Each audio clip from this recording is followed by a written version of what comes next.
शेवटी जे व्हायचे होते ते झाले.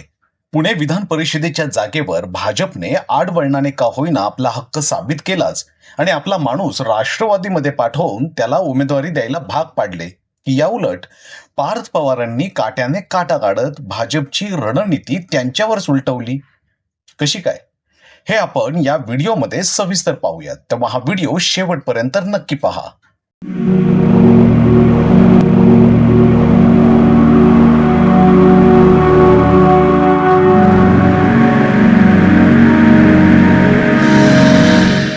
नमस्कार, समता न्यूज मध्ये आपले स्वागत. भाजपने विधान परिषदेची जागा आपल्या ताब्यात घेण्यासाठी राष्ट्रवादी काँग्रेस पक्षाची चारही बाजूने नाकाबंदी केली होती. पुणे महानगरपालिका आधीच ताब्यात असल्याने मालकी हक्काने आणि संख्याबळानुसार विधान परिषदेची जागा देखील आपल्याच ताब्यात असायला पाहिजे असा सूर भाजपने आळवायला सुरुवात केली.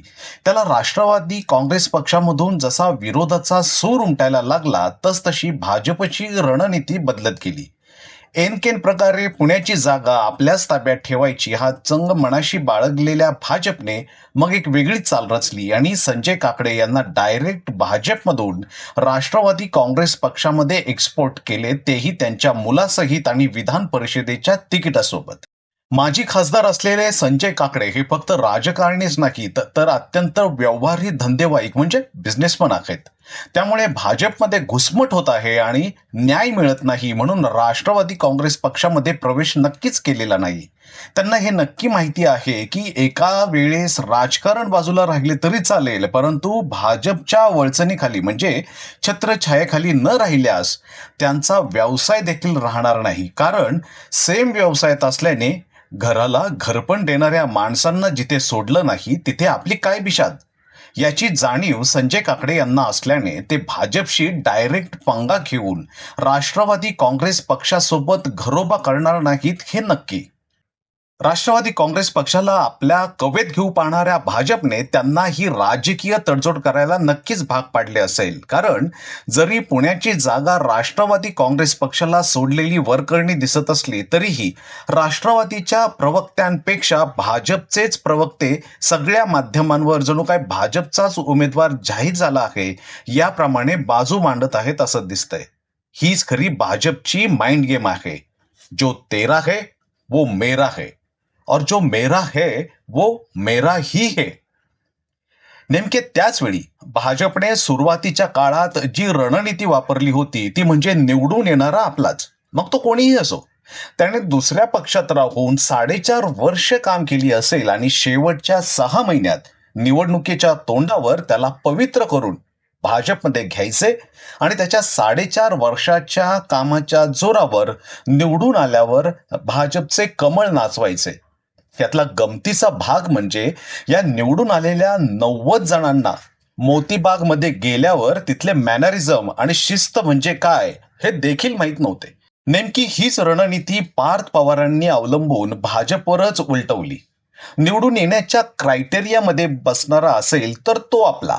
आता याला राष्ट्रवादीमध्ये विरोध होणारच, परंतु जर संख्याबळ हेच एखाद्या पक्षाचे अस्तित्व सिद्ध करत असेल तर अंतर्गत विरोध सहन करायचाच ही खंबीरता पार्थ पवारांनी नक्कीच आत्मसात केलेली असणार. भाजपाला देखील भूतकाळात एकनिष्ठांच्या असंतोषाचा रोष हा पत्करावा लागलाच, परंतु त्यांनी मोजक्याच जे नकारात्मक परिणाम घडवून आणू शकतात त्यांना भविष्यात पुनर्वसन करण्याचे आश्वासन दिले. ज्यामुळे असंतोष किंवा पक्षात जो विरोध झाला तो फक्त एकदम खालच्या फळीतल्या कार्यकर्त्यांकडून झाला की जे सतरंजी उचलायचे सोडून नगरसेवक पदाची स्वप्ने बघत होते.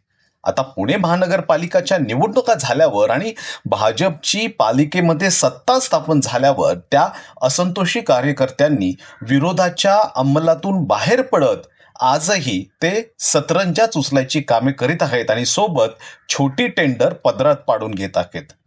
तेव्हा राष्ट्रवादीमधील नेतृत्वाने देखील स्वतःच्याच पक्षातून होणाऱ्या विरोधाचा असंतोषाचा विचार नक्कीच केला असणार आणि म्हणूनच त्यांनी एवढे मोठे पाऊल उचलले आणि त्याचबरोबर महाराष्ट्राच्या राजकारणात अजूनही राष्ट्रवादी काँग्रेस पक्षाचे अस्तित्व आहे हे दाखवून देण्यासाठी खर्च न करता एवढा मोठा TRP जर मिळत असेल तर तो कोणाला नको असणार.